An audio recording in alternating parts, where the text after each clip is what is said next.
कांग्रेस के नेता रणदीप सुरजेवाला इस समय प्रेस कॉन्फ्रेंस कर रहे हैं, सीधे वहां करो। वो सौदा खारिज कर दिया जाएगा, उस कंपनी को बैन कर दिया जाएगा और उस कंपनी के खिलाफ जांच होगी। मैं याद करवाऊं, ऑगस्टा वेस्टलैंड में जब ये इल्जामात आए थे तो श्री ए.के. एंटनी जो उस समय रक्षा मंत्री थे, उन्होंने यही सब किया था।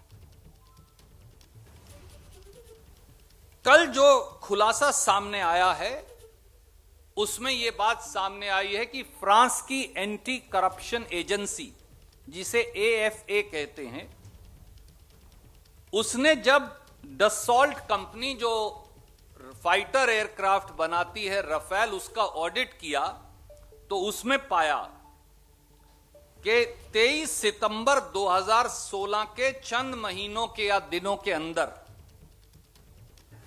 रफेल ने 1.1 मिलियन यूरो एक मिडिलमैन को दिए थे।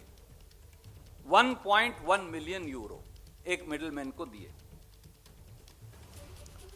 और ये सारा एक्सपेंडिचर जो है इसे गिफ्ट्स टू क्लाइंट्स की संज्ञा दी।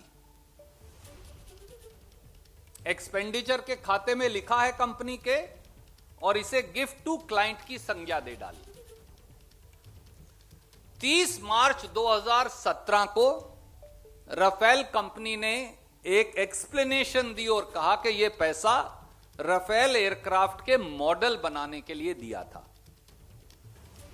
फ्रांस की भ्रष्टाचार निरोधक एजेंसी, एंटी करप्शन एजेंसी ने डसॉल्ट से 3 सवाल पूछे।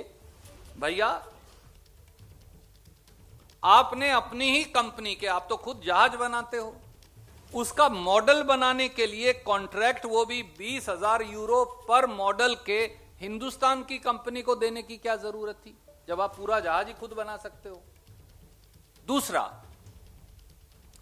अगर ये मॉडल बनाने के पैसे थे तो आपने इसे गिफ्ट टू क्लाइंट क्यों लिखा हुआ है अपनी बैलेंस शीट में? ये गिफ्ट कैसे हुई? और तीसरा, वो मॉडल हैं कहां?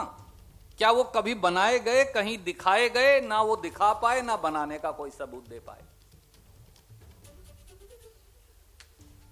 और साथियों, इसलिए नहीं हो पाया क्योंकि ये एक हिडन फाइनेंशियल ट्रांजैक्शन का हिस्सा था, ऐसा उन्होंने साफ तौर से अपनी रिपोर्ट में लिखा।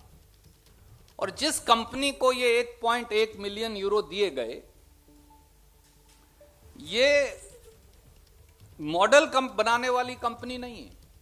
मैं उसकी वेबसाइट की एक कॉपी आपको भेज रहा हूं, उसमें साफ तौर। तो कांग्रेस के नेता रणदीप सुरजेवाला को आप सुन रहे थे, एंटी करप्शन एजेंसी फ्रांस की, उसका जिक्र करते हुए कि राफेल में घूसखोरी हुई। न पाबंदी हो न कोई हद हो तो बस खुद बनाई सरहद हो। ये मुहिम है परतों में छिपे हर सच की तलाश की, सियासत पर रखी पैनी नजर और आंख की, खबरों की दुनिया में एक जिम्मेदार आवाज की, जुर्म और जुल्म के खिलाफ हर बेबस के लिए इंसाफ की। जब कोई हद नहीं इंसानियत के लिए जज्बात की, जब कोई हद नहीं खुशियों और ख्वाब की, तब कोई हद क्यों हो नए नजरिए और बदलाव की। तोड़ के हदों के ताले, नए सपनों को पाले, बांधे सबको एक धागे, आपको रखे आगे। ABP news.